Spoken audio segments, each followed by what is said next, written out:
Hola i benvinguts de nou a la Santa Locura. Jo sóc la Maits. Jo sóc en Joan.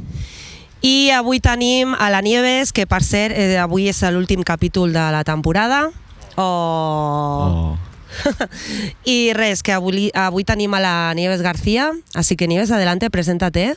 Hola, yo soy Nieves García, soy de Tarrasa, escritora, coach, presidenta de una asociación que acompaña a víctimas de maltrato y activista en salud mental y en violencia de género.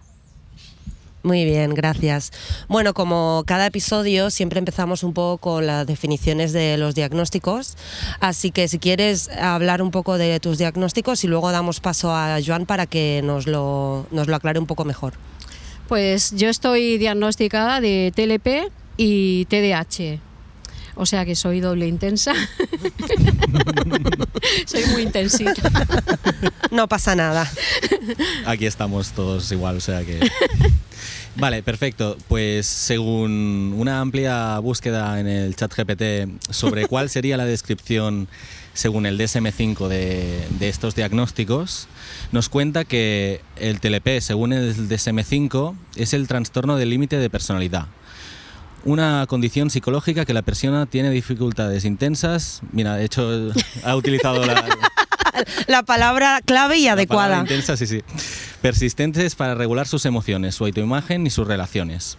El DSM-5 lo sitúa dentro de los trastornos de personalidad del grupo B. Bueno, aquí no vamos a entrar tanto en detalle. Simplemente nos explica que las características principales, explicadas con un vocabulario de a pie, o sea, evidentemente no pone esto en el DSM-5, pero dice miedo intenso al abandono, relaciones inestables e intensas, problemas de identidad, impulsividad arriesgada, emociones intensas y cambiantes, sensación crónica de vacío, ira intensa y difícil de controlar, paranoia o desconcepción de realidad bajo estrés, conductas suicidas o autolesiones en algunos casos. Entonces, esto es lo que nos cuenta grosso modo el DSM-5 sobre el TLP. También tenemos una explicación sobre el TDAH, y es que nos cuenta que hay tres tipos. El H con predominio de la inatención, que sería el TDA, sin la H. El que tiene predominio de hiperactividad con impulsividad, que es el que tendría la H, y luego habría un combinado de los dos. No sé cuál de los tres sería el de tu diagnóstico, ahora lo hablaremos. Y nos cuenta distintas cosas más, pero sinceramente yo quiero escucharte a ti, porque yo me hago muy pesado. Así que cuéntanos. Perdón, Nieves. antes de seguir, que se me ha olvidado, avui no tenim a la Marta amb nosaltres perquè ha tingut un imprevist i no ha pogut venir, així que Marta, un petó. Cuida't, bonica. Besitos, Marta. Y ahora sí, Nieves, por favor. Bueno, yo con el tema del TLP me ha costado bastante identificarme, ¿no? Es porque el TDAH y el TLP pues tiene cositas que son bastante similares, ¿no? Pero en su momento sí que es verdad que tuve tentativas de suicidio y podrían ser rasgos más del TLP, ¿no? Y luego el tema de la depresión, todo esto, ¿no? Y bueno, ¿cuál tengo de TDA? Pues tengo un combinado de TDAH. Sí que estoy más situada al inatento, pero después pues tengo también hiperactividad mental, tengo que tener siempre algo en las manos o en los pies, siempre tengo que estar, a lo mejor no soy tan nerviosa, ¿no?, como a lo mejor lo que nos pensamos las personas de ver una persona así, más en los niños, ¿no?, porque los adultos a lo mejor no se ven tan nerviosos, pero sí que tengo también algo de hiperactividad. Hay unos gadgets que son como unos cubitos con ruedecitas, puntos y como interruptores para poder descargar el estrés de alguna manera. Yo utilizo alguno de estos porque yo en su día estuve diagnosticado, no sé si bien o mal diagnosticado de TDAH. Y en cualquier caso, tenga o no el diagnóstico correcto, a mí me ha servido mucho como para descargar el estrés, así que si no lo habéis probado, adelante, os lo invito a que lo probéis. Y con respecto con las inquietudes que tienes por el diagnóstico del TDAH, o sea, ¿qué herramientas utilizas tú? ¿A qué acudes cuando tienes esos momentos, no? Bueno, yo en general lo que uso es escribir. Escribir uso en general para todo lo que tengo, me va muy bien, me relaja, pero no tengo así herramientas específicas para una cosa o para otra. Escribir, sí que es verdad que cuando estoy ahí en hiperfoco va súper bien porque me he escrito 5 libros ahí en un par de años, pero bueno, lo que más me cuesta es organizarme. Me cuesta muchísimo organizarme. Para mí el tema del tiempo es flipante. Se me pasan las horas y digo, ¿cómo puede ser? ¿Cómo es posible que estemos ya en esta hora? Es algo como que no lo entiendo. Es el hiperfoco que creo que tenemos todos en común, que Sí, tenemos ¿verdad? un diagnóstico, ¿no? No sé si et passa a tu també, Joan. A mi me passa totalmente, em passa quan composo música, em passa quan estic fent produccions que estic totalment abduït per la feina i llavors tornes a mirar el rellotge i dius, ostres, han passat 4 hores. Ostras, te pasa lo mismo que a mí. Sí, sí. Es que a mí me pasa lo mismo con la danza. Es algo como, sí, es increíble el hiperfoco y es como que hay veces que me pasa que si me molestan, me molesta que me molesten, porque como estoy tan metida, digo, como, no puedo perderme esto. Es como, no, o sea, me obliga a mi cerebro, es como si mi cerebro dijera, guau. Y sobre todo cuando es algo que nos gusta, ¿no? Al Joan la música, Claro, es a cuando ti escribir, a mí bailar. Sí, porque si es algo que no me gusta, me pasa al contrario. Es como que no me puedo concentrar. Ahí es donde no me concentro. Pero claro, cuando te gusta algo, como es a mí, en mi caso, escribir, me puedo pasar ahí horas y horas. Ya que hablas de escribir, háblanos de tus libros, los títulos, de qué tratan un poco, para que la gente sepa por si te busca por redes y tal, que lo pondremos por aquí. Vale, pues el primer libro es Todo es por algo, historia de una hija de padres alcohólicos. Ahora con el activismo lo hubiera dicho de otra manera, hubiera dicho personas con una adicción, pero en su momento no lo pensé. El caso es que bueno, es un estigma heredado. A mí me costó muchísimo aceptarme también por el tema de los diagnósticos o bueno, la situación que había vivido en casa, ¿no? Con mis padres y bueno, va de mi infancia y claro, lo que yo no sabía, aparte de mi infancia se sumaba pues que yo ya tenía unos diagnósticos de salud mental que evidentemente mis padres no me podían acompañar porque ellos no estaban tampoco ni para ellos mismos, ¿no? Entonces, pues claro, todo fue a peor en el sentido del TDAH, que hoy en día, pues cuando tienen este acompañamiento en los colegios y todo, no tiene nada que ver como cuando tienes unos padres que ausentes, por decirlos de alguna manera, ¿no? Porque ellos pues no pudieron hacerlo tampoco de otra manera, ¿no? Entonces lo que yo viví en casa me llevó a entender lo que son las relaciones de amor muy distorsionadas. Entonces en la edad adulta, aparte de la dependencia emocional que ya traía por unos diagnósticos que no conocía, que ya los traía de base, pues todo lo que yo había vivido en casa se sumaba, ¿no? Y entonces pues tuve relaciones tóxicas, me costó mucho identificar lo que era una relación sana, ¿no? Y entonces ahí nace mi segundo libro, Todo es por alguien, guía para... que estoy un poquillo nerviosa, ¿eh? No pasa nada. Tranquila. Bueno, es una guía, ¿no? Para identificar las señales de alerta. Y Para una relación que puede ser tóxica o sí. malsana. Sí, porque con el primer libro pues se me acercaron muchísimas mujeres que habían vivido relaciones de maltrato. Y entonces me nació, ¿no?, hacer este libro porque me hicieron también presidenta de la asociación y dije, vale, tengo que hacerlo. Y fue como volver a someterme porque el libro lo que tiene diferente a otros libros es que explico cada señal de alerta, pero con mis experiencias propias. O sea que era como volverme otra vez a volver a revivir todo y explicar para que explicar la definición y luego ponerme de ejemplo mi propia historia de vida, que al final es lo que hago en todos los libros, ¿no? El tercero es más allá de las etiquetas, enamorada del alma, no del género, porque soy bisexual, que esto no lo he dicho, que también soy activista por los derechos de las personas LGTBIQ+, y entonces pues hablo un poquito también. Este es es diferente a los otros. Lo escribí después de las relaciones tóxicas y todo esto, porque era como decir, vale, ahora uno un poquito más light, ¿no? Porque es diferente, ¿no?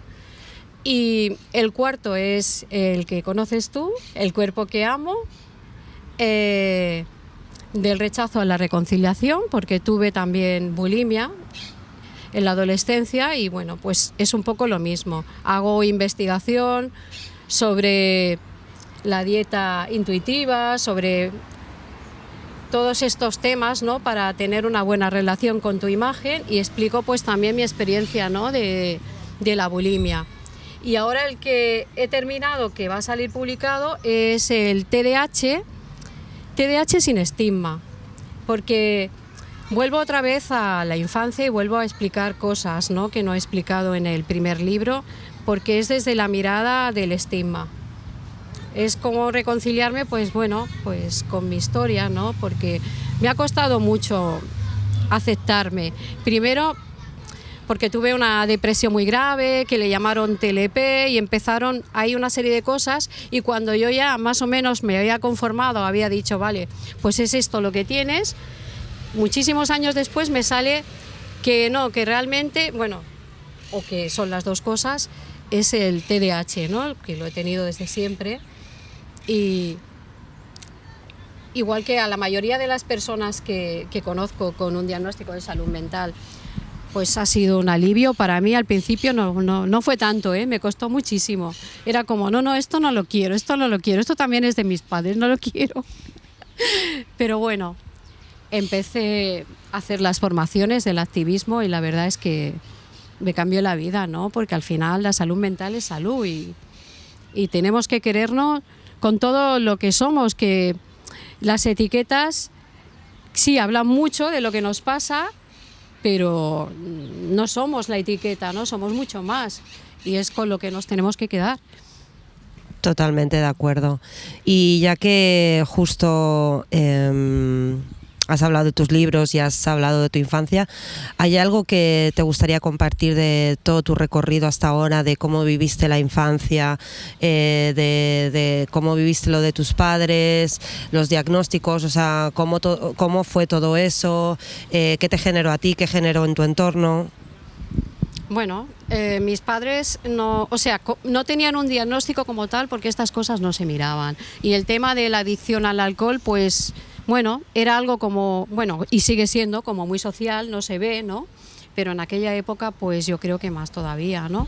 Entonces tenían esta adicción, y nosotras, pues mi hermana y yo, éramos las hijas del borracho, era un estigma con el que ibas cargando, ¿no? Bueno, evidentemente habían más cosas, no era solamente lo del alcohol, era lo que se veían, pero luego vas pensando en cosas y dices, vale, por ejemplo, mi madre tuvo intentos también de suicidio, tuvo también anorexia, mi padre era muy distraído, vas viendo cositas por aquí, por allá, y vas diciendo, vale, vas entendiendo también tu historia personal, ¿no? Pero claro, ellos no tenían ningún diagnóstico, ¿no? Mi hermana también tiene un diagnóstico, y con ella pues también sufrí bastante estigma. Ella tiene una esquizofrenia, pero bastante grave, porque está ingresada, lleva muchos años ingresada. Y bueno, pues todo esto que fui arrastrando es lo que a mí era una lucha, ¿no? De decir, no, yo no quiero esto, y es como cuando ves ese desprecio, ese estigma que hay de la familia. Hacia ti. Sí, de la familia, y hacia mí y hacia ellos, ¿no? Hacia mi hermana, porque ella ya no estaba bien, porque no sé qué.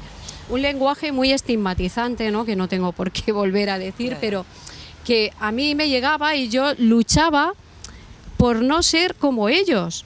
pero no es que, o sea, si tienes un diagnóstico, lo tienes y te tienes que curar. Y lo único que estaba haciendo, pues, es que claro, si no te tomas la medicación porque no te lo crees, que es lo que suele pasar, y te pones peor y coges una depresión, te vas metiendo en un bucle y luego tienes que estar todo el rato pues tapando para ser neurotípico, ¿no? Para ser como normal, funcional, como sí. crees que tendrías que ser.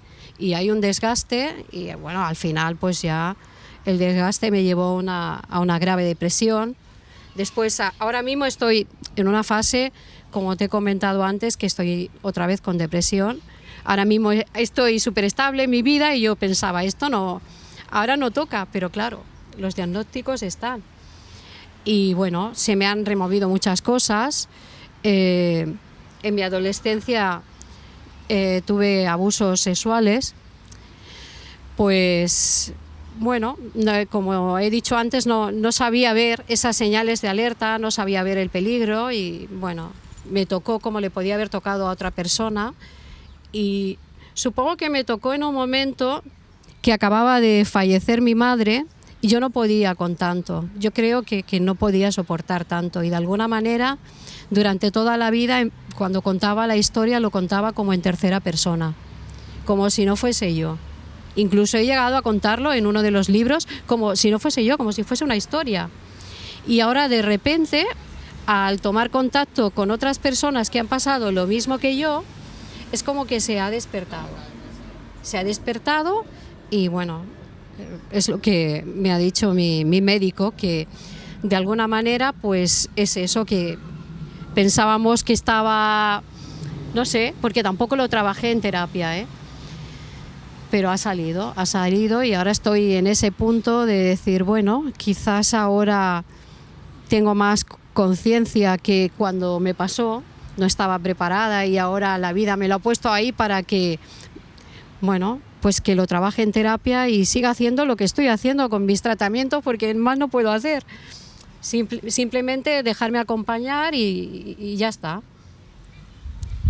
Y me parece una muy buena forma de tomárselo porque realmente yo creo que es la manera. Claro, es que no puedes hacer más. Es dejarte acompañar y seguir haciendo el tratamiento que haces y... Sí, porque al final, para que la gente lo entienda, tener un diagnóstico en salud mental es jodido. Perdón por la palabra, pero es así la realidad, ¿no? Porque tú esperas tener una vida normal y no la tienes. Es verdad que para tener un diagnóstico en salud mental no es necesario que te haya pasado nada grave, pero en tu caso es lo contrario.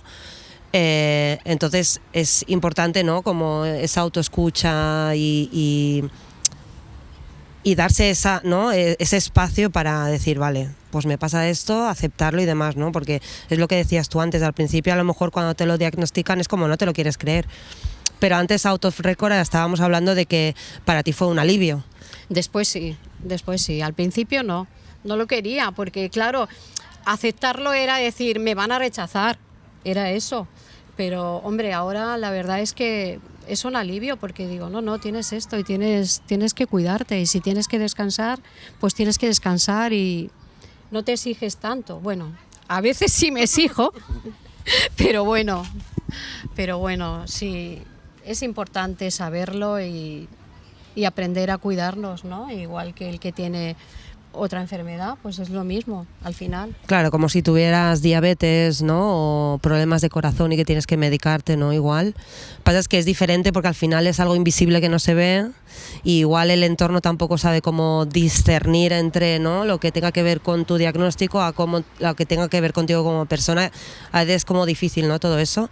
Y hablando de esto, del entorno, o sea, tu entorno, por ejemplo, en su momento, bueno, más o menos nos has dicho cómo lo vivía, pero ¿cómo lo vivía? Y tu entorno de ahora, ¿cómo lo vive el que tú tengas tus diagnósticos, vaya? A ver, el tema de cuando salieron los primeros diagnósticos, pues claro, había estigma ahí. Tenía una relación de pareja tóxica y había estigma, me llamaba por las siglas. Sí. Entonces, pues claro, ¿cómo no iba a tener yo estigma? Yeah. Con todo lo que llevaba y más las relaciones, pues al final decías, no, yo no quiero esto. Pero ahora pues bueno, con mi pareja, con mis hijos, todo bien, o sea, no hay problema. O sea, soy la persona que soy Nieves, pero bueno, que si tengo que descansar porque no me encuentro bien, pues no me encuentro bien y ya lo entienden, ahora no hay ningún problema. ¿Cómo lo llevan tus hijos en ese aspecto? Bien. Sí, ¿y tú cómo lo llevaste el ser mamá, tener diagnósticos y demás? Bueno, los cambios hormonales te afectan muchísimo, ¿eh? Lo vives todo con más intensidad. La verdad es que sí. De hecho, con mi segundo hijo el médico me dijo que no me lo aconsejaba tenerlo. Wow. No. Fue por inseminación y me dijo que no me lo aconsejaba a ver, no sabía, o sea, no puede asegurarlo al 100%, pero sí que me decía que había pasado por una depresión muy grave y que estaba más o menos estable en aquel momento y que no sabía cómo me iba a afectar una nueva maternidad, que lo mismo no pasaba nada, pero claro, Era un riesgo. Era un riesgo, sí. Y bueno, no pasó nada. Estaba como más revueltas y el tema, sobre todo cuando me tuve que hacer la hormonación, pues como muy sensible, llorando a todas horas, todo eso sí, pero bueno, dentro de lo normal, no, o sea, no cogí ninguna depresión en aquel momento ni nada. Bueno, bien. ¿Y ellos lo llevan bien actualmente? Sí. ¿No te preguntan o te dicen algo al respecto? No, a veces mi hijo sí me dice, a lo mejor, si se me ve así como que no le contesto al momento o algo, ¿no? Me dice, ¿estás cansada? Pero solo cuando me dice, ¿estás cansada? Yo pienso, vale, ¿qué me estabas diciendo?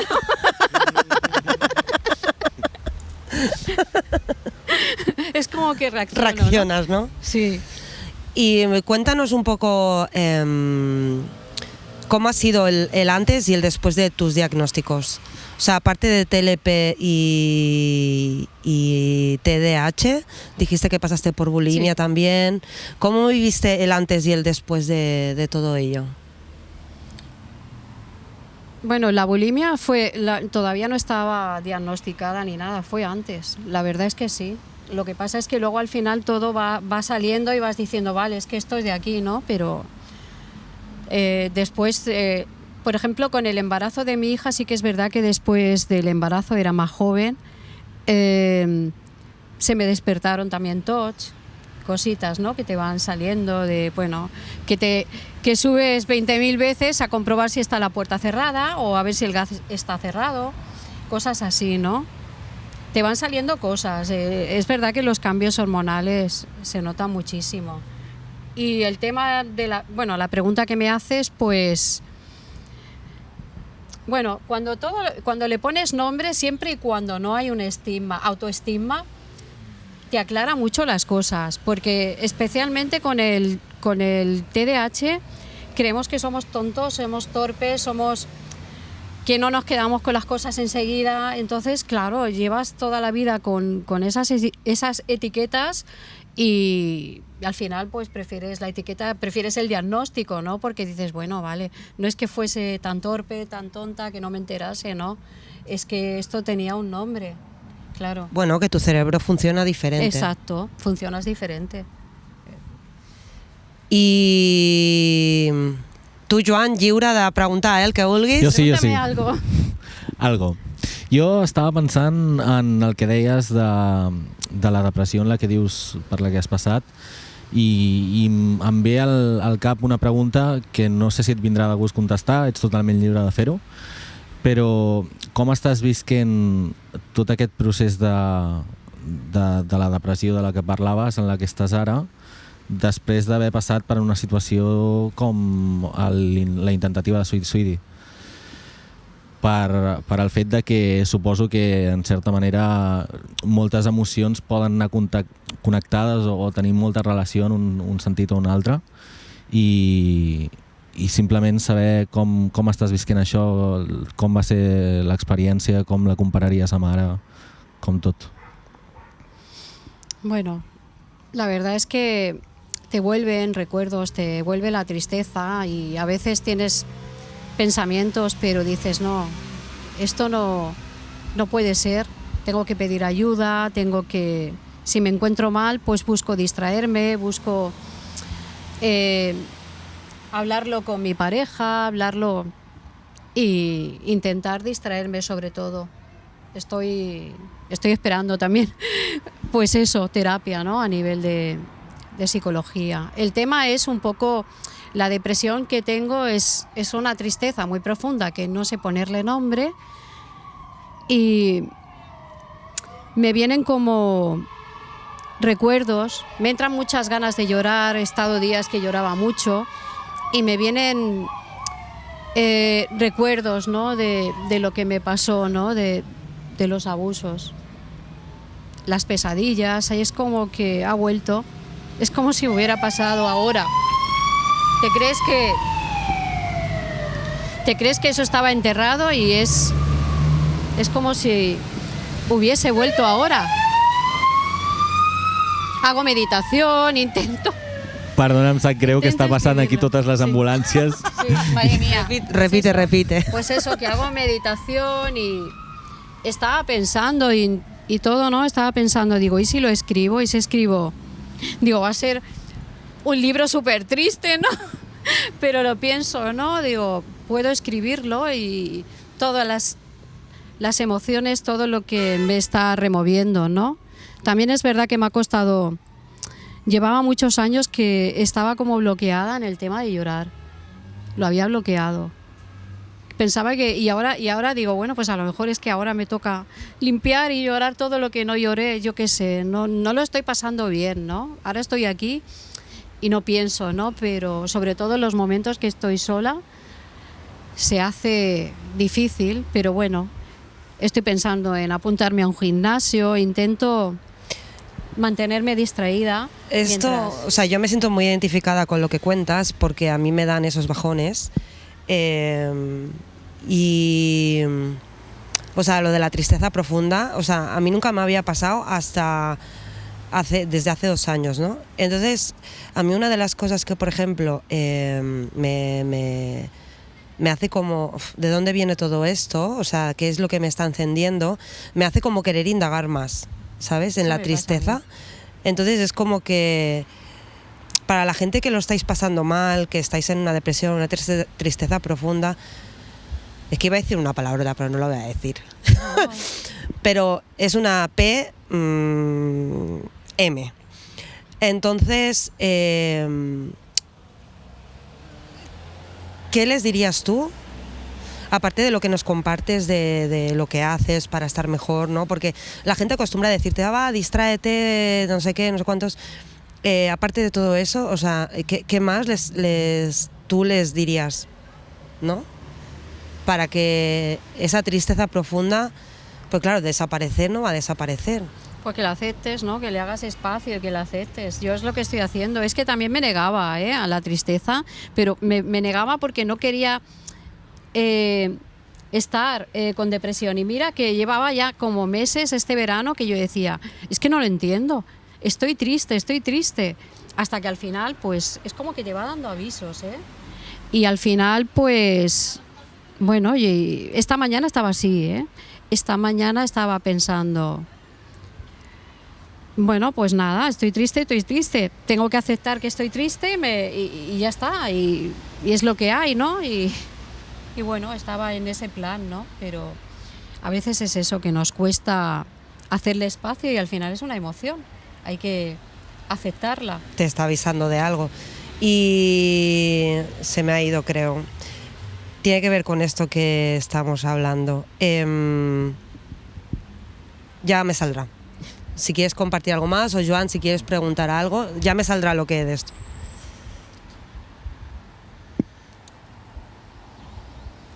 ¿Quieres preguntarme algo más? Yo es que estaba pensando ahora en algo que quería decir, pero es que se me ha ido también, a ver si me acuerdo. Si me preguntas algo.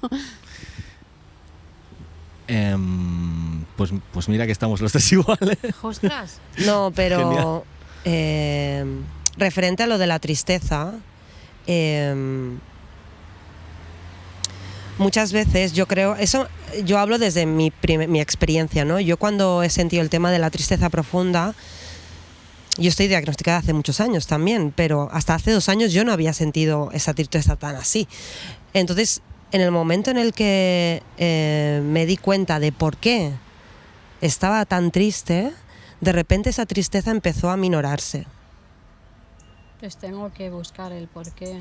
Es curioso, porque es eso, ¿no? Entonces, lo que tú decías creo que también es importante y lo quiero recalcar, que es escuchar al cuerpo, ¿no? Porque te va avisando, ¿no? De que a lo mejor este verano tenías momentos como tristes, ¿no? Sí. Y a veces es como que vivimos el día a día, porque al final, vale, tenemos un diagnóstico, pero también vivimos el día a día. Hay personas que estarán más ocupadas, ¿no? O harán más cosas, hay otras que no tanto, ¿no? Como es mi caso, pero tenemos cosas que hacer en el día a día. Entonces, nos metemos tanto en nuestro día a día que no, es como que no escuchamos a lo que a lo mejor nuestro cuerpo nos dice, y creo que en nuestro caso, los que estamos diagnosticados en salud mental, sí que tenemos que eso tenerlo muy en cuenta, que es muy importante. Esto todo el mundo, pero en nuestro caso aún más. ¿Por qué? Porque si no, eso luego deriva en algo más grave que puede como llevarte a algo más grave. Creo que era esto lo que quería decir. Y no sé, creo que me parece interesante lo que has dicho, ¿no? De darle espacio. Darle espacio. Sí, yo creo que también lo que me pasa es que ahora sí que me acabo de acordar. A ver, yo soy una persona espiritual, o sea que llevo un crecimiento y tal, ¿no? He hecho formaciones, y yo creo que también lo que me ha pasado es que te piensas que porque tengas un crecimiento, pero es que esto no sé, o sea, es un diagnóstico, no tiene nada que ver una cosa con la otra. No hay que romantizar. Es que Importantísimo esto, no hay que romantizar. Porque no hay que romantizar un diagnóstico en salud mental, porque no lo es. O sea, es una PM, pero en mayúsculas. Claro, por mucho crecimiento. Es que esto precisamente me lo han dicho el otro día en una consulta que hice. Me dijeron, es que yo lo que veo es que tienes bastante crecimiento personal. Digo, sí, claro, me he trabajado, pero el diagnóstico está. Bueno, no te queda otra, O sea, pero porque no queda otra. Como no te trabajes, claro. ¿a dónde acabamos? Pero para entenderte más, claro. Y ahora, por ejemplo, para este libro también he hecho un curso de psicología de TDAH, pero bueno, que está bien, ¿no? Está bien, pero también ha habido un momento ahí que estaba yo ya como diciendo, a ver, que soy Nieves, que sí, que esto habla, y me sentía súper identificada, pero soy más cosas. Claro, o sea, soy madre, soy amiga, soy escritora, es eso, ¿no? Tener claro que eso forma parte de nosotros.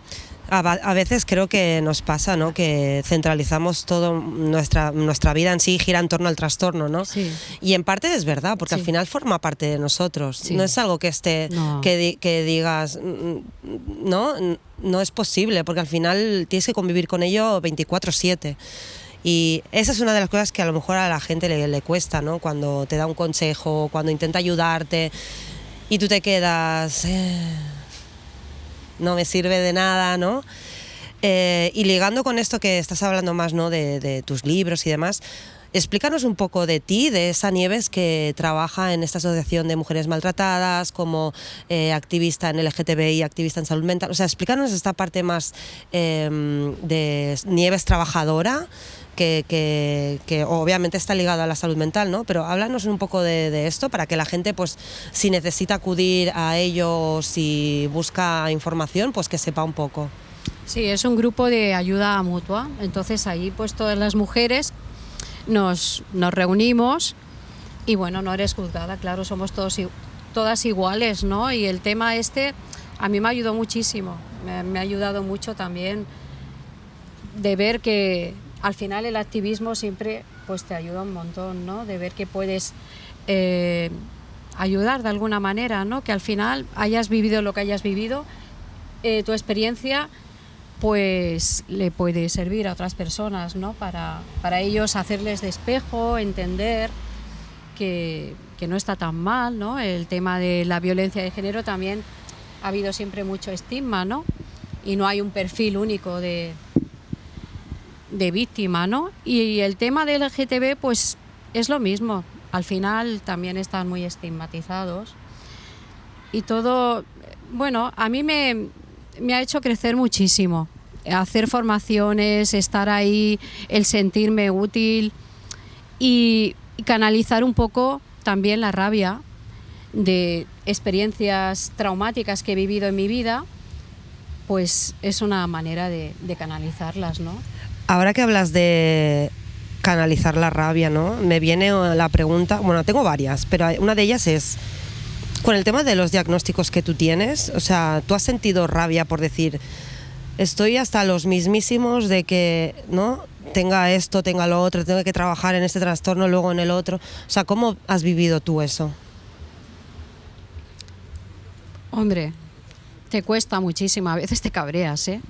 Te cabreas de ser tan sensible a veces, aunque esa sensibilidad también te sirva para cosas positivas, ¿no? Como es escribir, pero a veces también te cansas, ¿no?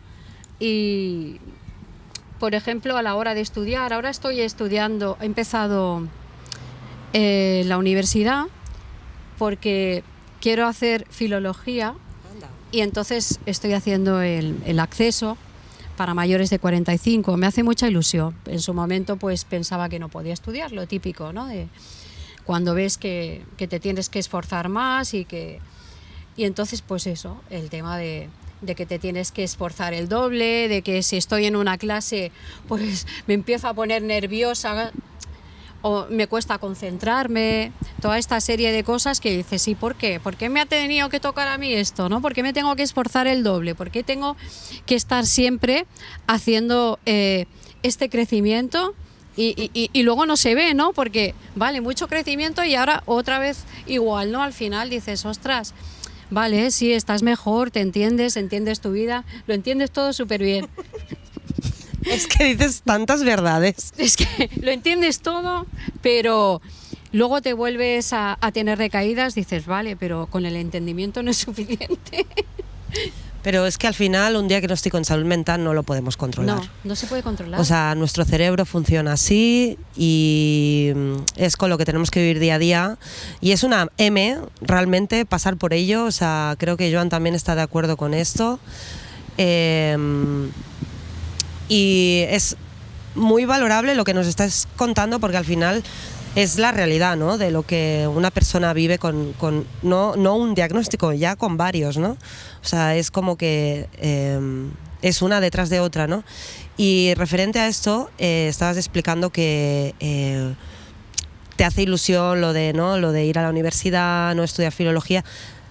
¿No os pasa, esto ya es una pregunta para los tres, ¿no os pasa que cuando es, al menos los que tenemos un diagnóstico, tenemos un trabajo detrás de mucho crecimiento personal porque nos vemos obligados a ello? Yo creo que consecuentemente nos gusta porque al final es lo que nos hace sentir bien y conocernos. ¿No os pasa que el hecho de que a lo mejor anteriormente, porque tú lo que has dicho a mí me ha pasado de pensar lo de es que yo no puedo mantener la atención en según qué cosas, es que yo no puedo, ¿no? Y me pasa después de un episodio de que mi cerebro ya no funciona igual. Pero ¿no os pasa que si es algo que os gusta, por ejemplo a ti, Joan, la música, a ti la escritura, ¿no?, o estudiar, formarte, y a mí en el baile, ¿no os pasa que aún así, teniendo lo que tenéis, es como, no, es que algo me dice que tengo que hacerlo? Independientemente de el esfuerzo lo vamos a poner porque obviamente nuestro cerebro funciona diferente, ¿no? Pero ¿no os pasa que, pero es que es algo que me gusta? Claro. Sí. Yo creo que cuando tocas fondo o cuando estás como en situaciones muy lábiles y difíciles, es como más fácil nos nace la necesidad de conectar con algo, ¿no? A veces con la soledad, a veces con el arte, a veces con una simple compañía en silencio y tener ese algo que te gusta. A mí me ha costado algún brote psicótico descubrirlo. Pero oye, cada uno... Valoras más también lo que tienes, pero se pasa mal, la verdad es que sí, ¿eh? Hombre, es que es mucho esfuerzo. Y la fatiga mental. Sí, ¿eh? sí. Es algo que a mí de hecho me estaba pasando en este mes, a nivel de baile, era como que la fatiga era como uff. Y me está pudiendo, entonces, permitirse, ¿no?, como dice Nieves, descansar, ¿no?, tomártelo un poco con más calma. Y al final creo que una cosa positiva que tenemos en común es el hiperfoco, ¿no? Que si tú descansas 3-4 días, luego arrancas y vuelves como si, no sé, estuvieras liberado o liberada, ¿no? Luego yo quería hacerte otra pregunta que antes hablabas y lo mencionas, yo ya porque lo sé porque te conozco un poco, ¿no? Pero el tema de la espiritualidad, o sea, ¿cómo lo abordas? ¿Desde cuándo, no? ¿Cómo lo abordas? ¿Desde cuándo, no, has entrado tú en este tipo de creencias y de prácticas? ¿Y cómo lo llevas a cabo relacionado con tus trastornos? A ver, me gusta, claro, es que tienes que creer, ¿no? Y yo llevo desde el 2019, empecé con el primer nivel de Reiki y bueno, he ido haciendo varias cosas, o sea, tanto de crecimiento personal, coaching, PNL, como Reiki, flores de Bach, que bueno, que sí, que te ayuda, ¿eh? Yo no voy a decir que no te ayuda, porque es que si no mal vendería, ¿no? Porque precisamente es algo que yo hago, ¿no? Sí que te ayuda, todo está bien y la meditación sobre todo. Yo quiero hacer el mindfulness también. Es una cosa por el tema del trauma, ¿ves? Ahora me lo estoy mirando para centrarme, ¿no? En el presente, a ver. Pero te ayuda, pero no hay que ser realistas, que está el diagnóstico, ¿no? Porque al principio sí que yo pensaba, no, esto ya, ¿no? Lo que te dicen, que la sanación, que tal, que cual. Pero es que yo pienso que estaremos sanando toda la vida. Sí. Es que, ¿no?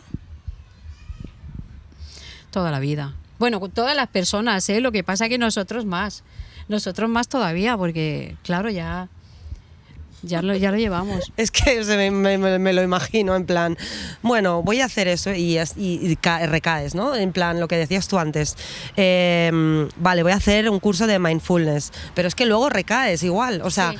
¿No? Por muchas más herramientas que tengas, no puedes evitar no recaer o no tener síntomas, sí. O no.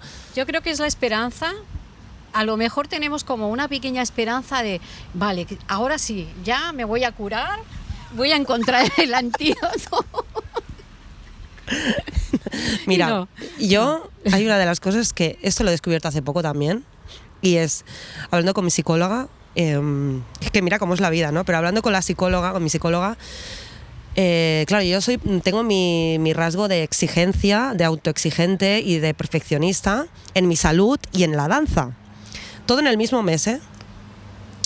Mi profesor de danza mi psicóloga me dice en la consulta, por mucho que tú quieras tener un bienestar perfecto, dice, no existe la perfección en el bienestar, en tu salud. Dice, siempre vas a tener síntomas y tienes que aprender a tolerarlo. Y yo me quedé así, que fue como cuando se enciende una bombilla que dices, ostras, esto no se me hubiese ocurrido nunca. Y yo R ahí, ¿sabes? Como los caballos así, tengo que estar 100% bien, esto seguro que no, ya no lo tengo más y tal. Así estaba. Pues casualmente el mismo mes mi profesor de danza con la coreografía que estábamos trabajando, que esto fue el mes pasado, me decía, es que literal en el examen, porque hacemos un examen y él nos ve, ¿no?, en el vídeo grabado y nos da el feedback en directo, digamos. Y dice, es que literal, estás tan enfocada en quererlo hacerlo bien que me falta que lo goces. Y yo me quedaba así, digo, o sea, otro clic en la cabeza que digo, wow, es que mi cerebro se mete, ¿no?, en una dinámica de perfección, ¿no?, de quererlo hacer. A mí me pasa también. Y es increíble. Y de repente alguien me dice algo y yo me quedo así, como si hubiese descubierto, no sé, el océano precioso, ¿no? Y guau, no sé si te pasa a ti, pero a mí eso me quitó el lastre. Porque dije, bueno, es que no me queda otra que aceptarlo. O sea. A mí me pasó, de hecho, la depresión que tuve tan grave, la primera, que cogí una baja laboral, estuve bastante grave, fue uno de los motivos, también fue la autoexigencia. Pero la autoexigencia hacia mí, de que yo estaba de responsable en un trabajo, y claro, si yo tenía que estar al tanto de que no se me olvidase nada, porque yo no sabía que tenía TDAH. Y entonces, para tapar mis errores y todo, bueno, es que estaba hasta regalando horas en la empresa. Era ya obsesivo, para hacerlo todo, apuntándome todo, que no haya ningún fallo, que no. Y al final, pues, caí. Y es que no eres consciente. No sé si a ti te pasa, Joan. No, si que em passa que no sóc conscient. No. A mi m'ha passat aquestes últimes setmanes que he estat tancant el CD que publicaré d'aquí poc i tot plegat. Atentos, gente, el CD de Joan. Sí. I ho parlava a teràpia amb el meu psicòleg, en David, i li deia, ostres, David, és que estic molt estressat. O sigui, en plan, feia temps que no em superava res una cosa en clau de vida, perquè al final m'estava aferrant en una situació, no? A una situació que m'importava. I clar, em va fer una frase d'aquestes que també em van fer el maig mental, no? De dir, bueno, és que si no t'importés, en plan, o sigui, si estàs així és que t'importa. I llavors vaig pensar, doncs tens tota la raó, en plan, sí, és absurd, però no havia fet el maig mental. I el pas següent després de donar-me'n d'això va ser una mica de donar-me'n de... Ostres, està bé tenir el nivell necessari o just d'estrès per tenir un motor que et vagi impulsant en el dia a dia, però també està bé que encara que tinguis 30 coses a fer l'endemà al matí, que se acabe el mundo i que todo entero, que si tu necessites un descans, te'l prenguis. Llavors... I a part que jo crec que t'obligarà, o sigui, el trastorn t'obliga a fer un descans, sigui perquè tens símptomes, sigui perquè, per exemple, a mi en aquestes dues últimes setmanes, uns baixons emocionals que dic, hòstia, no és normal. I llavors és com, vale, són senyales ja de que, no? Necesito descansar, desconectar, no hacer nada, i crec que això ja per als oients i els diagnòstics que tingueu no vol dir que heu de fer el mateix que nosaltres, sinó que trobeu allò que us faci bé a vosaltres, no? Cadascú té les seves eines, el que li va millor i totalment d'acord, sí, sí. No sé si quieres compartir algo más, alguna pregunta, Joan. Si hi ha alguna cosa que s'ha quedat en el tinter que diguis... Hi ha una expressió en francès que explica la sensació de dir ai, havia d'haver dit això en aquest moment concret. Ara no sé la paraula. Però perquè no ens passi això, hi ha alguna cosa que creguis que s'hagi hagut de dir que no hem dit suelta todo encara? aquí, suelta. Es para ti el día de hoy. Al final, pues lo mismo que habéis dicho. Nada, aceptarnos y encontrar pues algo, ¿no? Igual que tú, la música, la danza, yo escribir, pues algo que nos guste y poco más. Y es que al final... ¿Y algún mensaje por un lado, para personas para familiares de personas con diagnósticos? ¿Qué mensaje les darías? Y para personas que hayan padecido algo de parecido a tu historia, o sea, ¿qué les dirías también? Bueno, pues que se acepten, que no se juzguen, que no sean muy críticos. A mí me cuesta a veces, y bueno, el otro día me lo dijo mi médico, me dijo, por amor de Dios, Nieves, ¿qué más quieres? Digo, es verdad que seguimos exigiéndonos, ¿no? Y el mensaje sería ese, no exigirnos, entender que bueno, que tenemos un diagnóstico y que hasta donde lleguemos, ¿no? Y si que hay que cancelar la agenda, pues se cancela, o sea... Y para personas familiares con personas con diagnóstico, ¿qué les dirías? Pues que les acompañen, que estén ahí, ¿no? Que sean personas pues que les acompañen y que no les juzguen, ¿no? Porque yo creo que bastante tienen, ¿no? Ya con lo que tienen, con este diagnóstico, y que la familia tiene que ser tu primer apoyo. Los amigos, bueno, también, ¿no? Pero quiero decir que primero tu casa, ¿no? A mí yo creo que me faltó eso, ¿no? Mis padres tampoco estaban bien, entonces no me podían acompañar. Y cuando hay una buena base, cuando tus padres te acompañan a consulta, están contigo, te entienden, te aceptan, tienen paciencia, ¿no? Pues al final es diferente. Mira, ya que lo has sacado, ¿tú cómo has llevado el tema de que tus padres no pudieran acompañarte? O sea, ¿cómo lo has vivido desde el momento en que te pasaba todo lo que te pasaba hasta ahora? Bueno, yo es que, claro, me pensaba que mi mente que era lo que había, ¿no? Pero claro, iba súper perdida por el mundo, iba súper perdida. muy perdida, entre que no había una base y entre que yo tenía unos diagnósticos y no sabía, ¿no? No sabía cómo desenvolverme, ¿no? Por el mundo, porque nadie me había explicado que había que hacer las cosas de otra manera. Entonces, pues iba bastante perdida, muy perdida, es muy importante. ¿Y cómo lo llevaste el hecho de estar perdida? O sea, ¿cómo? Porque ahora, ¿no? Escritora, ¿no? Presidenta en diferentes asociaciones, activista. O sea, ¿cómo fue tu camino en ese aspecto, ¿no? Para llegar a donde estás ahora. Bueno, pues ahí está el crecimiento. Ahí está. El crecimiento es muy importante, claro. O sea, no te va a quitar el diagnóstico, pero te ayuda muchísimo.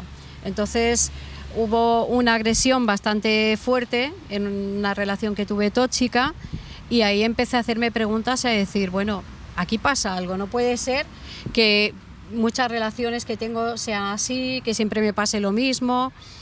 Entonces empiezas a hacerte preguntas y a buscar y dices, vale, entonces es muy importante el crecimiento, conocerte, el autoconocimiento, conocerte bien. Súper importante. Es súper importante. No te va a quitar el diagnóstico, pero te va a hacer la vida más fácil. Te vas a saber desenvolver mejor y bueno, lo ves la vida la ves de otra manera, ¿no? Sabes desenvolverte mejor. Claro, pero si tienes diagnóstico y ya te falta la base y al final pues tienes que buscarla tú, esa base que no has tenido. Es muy importante. Porque no te queda otra, ¿no? Sí, al final cuando te ves solo o sola no te queda otra que tirar para adelante con lo que tengas en ese momento, ¿no? Imagino que a lo largo del camino acabas como, ¿no? Sabiendo por dónde ir. No sé si quieres soltar alguna frase así que pueda inspirar a la gente para acabar el episodio. Pues nada, que se quieran mucho, que se acepten, que cancelen todo y descansen si es lo que necesitan, ¿no? En cada momento pues hay que saber que hasta dónde, ¿no? Hasta dónde podemos. Si toca descansar, pues descansar. Y luego, pues importante eso, lo que hemos dicho, Mais, lo de el autoconocimiento, pues para aceptarte también es importante, ¿no? Conocerte. Pues nada, muchas gracias Nieves por hoy, de verdad ha sido un placer tenerte. Llevábamos tiempo esperando poder conectar y estar contigo aquí. Muchas gracias. Nada más, simplemente agradecerte haver estat aquí, tu experiència és supervàlida. Recordar que avui no hem estat als 4 o a les 4 aquí perquè la Marta no ha pogut venir, així que un altre cop un saludo des d'aquí. Saludo a Marta. I res més, per acabar, Maits. Doncs recordeu-vos de que estem a Instagram, a TikTok i a YouTube, a Spotify. La Santa Locura ho deixarem per aquí. Dir que avui és l'últim capítol, l'últim episodi de la primera temporada de la Santa Locura. Per la temporada que ve tenim més coses, però el pròxim vídeo és sorpresa, o sigui que estigueu atents, que us ho esperem, ¿vale? Jo sóc la Maits. Jo sóc en Joan. I això ha sigut la Santa Locura. Bueno, hasta aquí. Se me ha hecho raro sin Marta. Ya. ¿No? Faltaba, ¿no? Se le notaba que no estaba. Se notaba.